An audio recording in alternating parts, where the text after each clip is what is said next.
Bonjour à tous et bienvenue à cet nouvel épisode du balado Sport et Sciences. Je me présente brièvement, Charles-Mathieu Lachaume, kinésiologue, préparateur physique et aussi posturologue. Aujourd'hui, édition spéciale, j'ai l'immense plaisir de recevoir Tom Douchet. Tom est préparateur physique, aussi doctorat en sciences du sport. Il possède une dizaine de publications scientifiques au niveau du domaine du soccer. Il est présentement préparateur physique adjoint du RC Lens en Ligue 1 en France. Donc, Tom, un gros merci d'être là encore aujourd'hui. Je te laisse un peu le micro, Tom, si tu veux un peu te parler de ta biographie, si tu veux en dire un peu plus sur l'introduction que j'ai pu faire préalablement. Ouais, bonjour à tous. Merci déjà pour l'invitation. C'est super cool d'être là. Tu as très bien présenté mon parcours, hein. J'ai depuis maintenant 8 ans ce rôle de préparateur physique dans différents clubs, surtout de foot. J'ai touché à d'autres sports avant. Mais là, depuis cette année, je suis au niveau professionnel, donc au plus haut niveau en France, au RC Lens, qui est un club qui a joué les compétitions européennes ces dernières saisons. Et le rôle que j'ai cette année est un peu particulier. Donc, comme tu l'as dit, je suis préparateur physique adjoint, mais je suis également responsable recherche et développement, ce qui fait que j'ai une grosse partie sur la recherche, où l'objectif, ça va être d'objectiver ce qu'on fait, d'aller tester des nouvelles choses pour améliorer nos pratiques et être meilleur au quotidien, finalement. Voilà, c'est vraiment le rôle que j'ai et qui vient tout simplement de mes travaux de thèse que j'ai pu faire dans mon expérience passée. Et c'est essayer d'amener cette expertise pour améliorer nos pratiques. Parfait, super. Aujourd'hui, on parle d'un article que tu as récemment publié dans une revue italienne au niveau des sciences du sport, où le groupe de chercheurs, toi inclus, voulez regarder un petit peu comment on peut maximiser l'ordre des qualités physiques développées dans une semaine d'entraînement au niveau de la charge, on pourrait dire externe, pour voir, on pourrait dire juste précédemment un match, notre niveau, on peut dire, de readiness, comment on est prêt physiquement pour le match. Donc, je te laisse un peu nous en dire un peu plus sur ce que vous vouliez tester au niveau de cette recherche-ci. Ouais, alors en fait, cet article, il est en lien avec un autre article. C'est une suite de deux articles qui faisaient partie de ma thèse, où déjà, on a en France une planification du microcycle de la semaine qui est très typique, où on va avoir une augmentation des charges à mesure que la semaine avance, donc généralement 4 et 3 jours avant le prochain match. C'est là qu'on a nos charges qui sont les plus fortes et qui vont chercher à reproduire l'intensité du match, voire la dépasser pour vraiment développer nos athlètes. Et derrière, on a une diminution des charges à J-2 et J-1 pour optimiser les plateformes compétitifs. Et donc, dans un premier article, l'idée, c'était de se poser la question, est-ce que faire des charges élevées à J-4 et J-3, c'est mieux que de le faire à J-4 et J-2? Euh, et on avait regardé ce qui se passait sur les charges externes, comme tu l'as dit, et sur l'état de forme. Et on s'était aperçu que le fait de décaler, donc de faire de J-4 et J-2, ça pouvait entraîner un état de forme qui était supérieur le jour de la compétition, mais également plus de charges dans la semaine. Donc ça, c'est à dire, c'est la première étape qui a mené justement à ce deuxième article dont tu parles, qu'on a publié récemment. Euh, et là, l'idée, c'était de se dire comment on va travailler nos qualités physiques dans la semaine à partir de ces deux séances fortes. Typiquement, dans la semaine classique dans le football français, mais c'est assez vrai au niveau mondial, on va avoir plutôt une séance aérobie force sur la première séance forte, donc, c'est-à-dire avec des espaces qui vont être un peu réduits, pas de la distance à haute intensité, pas de sprint. Voilà, on va réduire cette charge-là. Et on va plutôt avoir des grands espaces où on va chercher la distance à haute intensité, les sprints, sur la deuxième séance forte. Et la question qu'on s'est posée finalement, c'était est-ce que ce principe un petit peu empirique qui dit que c'est forcément dans cet ordre-là, est-ce qu'il est vrai ou est-ce qu'on pourrait changer? Donc finalement, on est parti d'un protocole expérimental dans lequel on avait deux groupes d'entraînement. Euh, un groupe a commencé par sa semaine classique avec aérobie force en premier, vitesse en deuxième, et un autre groupe d'entraînement qui a commencé par vitesse en premier, donc à J-4, et aérobie force en deuxième, c'est-à-dire à J-2. Et dans le protocole, ensuite, on a réinversé pour savoir, avec un test un peu randomisé, croisé, pour savoir quelle était la forme qui était la meilleure. Et finalement, l'hypothèse qu'on émettait avant ce travail, c'était que l'ordre, il allait surtout jouer au niveau des charges externes. C'est-à-dire que, quelle que soit la séance, imaginons qu'on prenne la séance force aérobie. Quand je la fais en début de semaine, eh ben, je vais avoir des charges externes qui vont augmenter par rapport à si je la fais dans la deuxième séance, c'est-à-dire à G-2. Pourquoi? Parce que je vais avoir une fatigue accumulée du fait des deux séances fortes. Et si je prends l'autre séance, la séance vitesse, eh ben, j'aurai exactement le même résultat. C'est-à-dire que quand je la mets à J-4, j'aurai des charges externes qui vont être plus élevées que quand je la mets à J-2 parce que je suis dans un état de forme qui est plus frais en début de semaine que plus tard dans la semaine. Et la deuxième hypothèse qu'on avait émise, c'était que le jour du match, on n'aurait pas de différence significative au niveau de l'état de forme. Alors, pour vraiment bien tester ces choses-là, évidemment, on avait des contenus d'entraînement qui étaient strictement identiques entre les semaines. La seule chose qui changeait, c'était les contenus de ces séances-là, donc qui étaient inversés, mais vraiment, sinon, tout était strictement identique. Et donc, du coup, l'objectif, c'était de voir ben, ce qui allait se passer. Et en faisant l'étude, déjà, la première limite qu'on a eue, c'est bah, d'essayer de convaincre les entraîneurs, parce que forcément, on s'attaque à quelque chose qui est assez ancré. On a réussi à le mettre en place et on s'est aperçu qu'en effet, quand on met une séance en premier dans la semaine, eh ben, on a plus de charge externe que quand on la met après. Alors, quand on regarde la séance aérobie, force, ça se passe surtout, donc pour ceux qui sont familiers avec les GPS, sur les charges entre 15 et 20 km/h et entre 20 et 25 km/h. Ce qu'on va généralement le plus se stimuler dans cette séance, parce qu'on n'a pas des trop gros espaces, c'est pas très grand, donc on va pas aller au-delà de 25 km/h sur des distances à très haute intensité. Et par contre, quand on met la séance vitesse en premier, là, on s'aperçoit qu'on a une augmentation de la distance entre 20 et 25, au-delà de 25 km/h, et du nombre d'accélérations sur des très fortes accélérations. Et ça, c'est ce qu'on cherche à travailler dans la séance vitesse. Donc ça nous confirmait que, vu que l'état de forme est meilleur en début de semaine, bah, le fait de mettre la séance en premier dans la semaine, ça augmente les charges externes.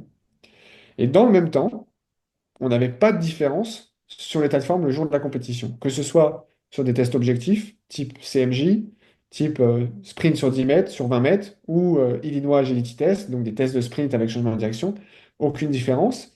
Et sur l'état de forme subjectif, avec le Hooper questionnaire, que ce soit la fatigue, le stress, le sommeil, ou les courbatures, ou l'indicateur qui va reprendre les quatre, on n'avait pas de différence significative non plus.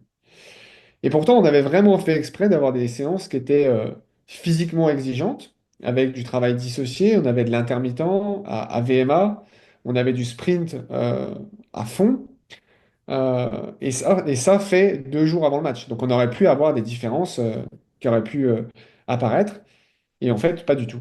Donc la conclusion qu'on avait faite de cet article, c'était de dire, finalement, déjà, il n'y a pas un modèle, mais il y a des modèles. Et ça, c'était vraiment un message qu'on a essayé de faire passer dans toute la thèse, c'est que la thèse a permis d'ouvrir des possibilités. Là où on avait l'impression qu'on était enfermé dans un modèle, finalement, il existe des modèles. Mais le plus important, c'est peut-être de se dire que si on fonctionne avec des cycles, il y a peut-être des moments où il sera plus opportun de mettre la vitesse en premier, et des cycles où il va être plus important de mettre l'aérobie en premier. Et donc, on va construire finalement notre planification de la semaine à partir de ce qu'on recherche prioritairement, à partir de notre objectif.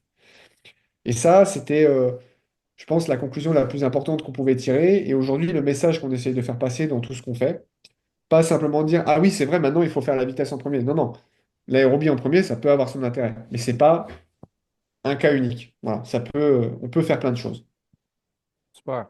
Merci beaucoup du résumé. Est-ce que tu peux me parler un peu de la méthodologie? C'était fait avec quel type d'athlète? Est-ce que c'était des pros, des académies? Ouais.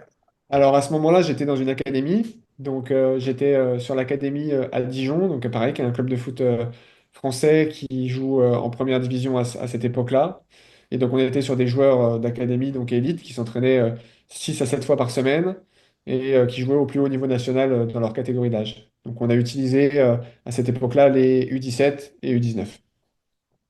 Super. Au niveau des recommandations pratiques, là, tu nous as dit un peu, on pourrait introduire de la vitesse en premier dans la semaine. On pourrait aussi faire de l'aérobie. Dans quel contexte tu prioriserais plus un ou l'autre? Tu peux nous donner un peu des exemples plus pratiques, si possible. Ouais, bah par exemple, c'est une des perspectives qu'on avait écrites dans l'étude, c'est qu'il y a peut-être des moments, notamment sur la pré-saison, sur la fin de la pré-saison, où on va généralement plus rechercher un développement du VO2 max. Bah, peut-être que là, mettre la séance aérobie en premier a son intérêt. Et si en saison, à des moments où on cherche plutôt à développer de la vitesse, donc vraiment de l'intensité, on peut peut-être chercher à mettre la vitesse en premier. Euh, Évidemment, il n'y a pas de bonne réponse là-dessus, parce que ça va dépendre des cycles qu'on met en place. À un moment donné, on peut décider de mettre un cycle en place dans la phase compétitive, où on va chercher le développement aérobie. Mais c'est vrai que le fait de mettre l'aérobie en premier va forcément plus se destiner à un développement aérobie. Donc sur les phases où on recherche le développement, généralement pré-saison ou à la reprise après la trêve hivernale, bah, ça va s'y prêter assez facilement. Une des questions à laquelle on n'a pas répondu dans cette étude, parce qu'on ne l'a pas fait sur assez long, c'est le risque qu'on peut avoir du fait de mettre la vitesse plutôt dans la semaine aussi. Ça reste quelque chose qu'il faut définir, parce que c'est une limite. Aujourd'hui, pourquoi les gens ne le font pas? C'est aussi parce qu'il y a un risque de blessure, puisqu'on peut penser que la récupération post-match n'est pas complète encore au niveau des ischio-jambiers notamment, et que faire la vitesse à J-4, donc généralement 3 jours après le match, ça peut être un risque. Donc, c'est pour ça qu'il va falloir prendre en compte la période de l'année. Si on est sur une période où il y a beaucoup de fatigue, peut-être qu'il vaut mieux aller sur la séance aérobie. Quand on sent que notre groupe est frais, peut-être que là, on peut aller un peu plus sur la séance vitesse. Est-ce que aussi une des possibilités pourrait être pour l'entraîneur de doubler les séances, donc par exemple, peut-être en pré-saison, de faire aérobie, aérobie, peut-être via des jeux en espace restreint, via peut-être des intervalles courts ou intervalles longs, puis peut-être plus tard, peut-être proche des séries, de plus y aller avec deux intensités, donc peut-être des sprints répétés sur la deuxième séance ou inversement, tu crois à ça aussi? Ouais, alors aujourd'hui, dans les articles récents qu'on est en train d'écrire, on émet une vraie critique du modèle actuel de planification qui est utilisé dans le football, parce que ce modèle de périodisation tactique, il part du principe qu'on utilise une qualité physique chaque jour. Or, j'en suis pas tout à fait convaincu. Quand on dit qu'on fait de la force, quand on dit qu'on fait de la vitesse, finalement, on fait quand même bien souvent de l'aérobie qui est un petit peu modifiée, mais ça reste de l'aérobie. Donc, le fait de dire, si je veux développer quelque chose, une qualité, je vais aller vraiment en direction de cette qualité et je vais appuyer en ayant un volume d'entraînement sur cette qualité qui est supérieur, oui, je pense qu'il faut y aller. Donc, quand on dit qu'on fait de la vitesse, en tout cas qu'on cherche à avoir des distances à haute intensité élevées, on va le dire comme ça, oui, je pense qu'une séance par semaine, ça peut être trop peu. Donc, aller sur deux, les deux qui vont être dédiés à ça, oui, ça a son intérêt. Et là, on va commencer à parler de cycle d'entraînement avec plus des blocs d'entraînement Mhm. plutôt que le modèle actuel qu'on utilise où on fait un petit peu de tout tout le temps et où on tombe dans un paradoxe un petit peu où on a à la fois une variabilité très importante des contenus et en même temps une récurrence immense des contenus semaine après semaine. Donc, la question aujourd'hui, je pense qu'elle se situe là. Super, merci de la précision. Oui, c'est ça. Il faut dire aussi pour les entraîneurs, c'est pas un peu quand on fait un entraînement de soccer sur le terrain, c'est pas des silos isolés.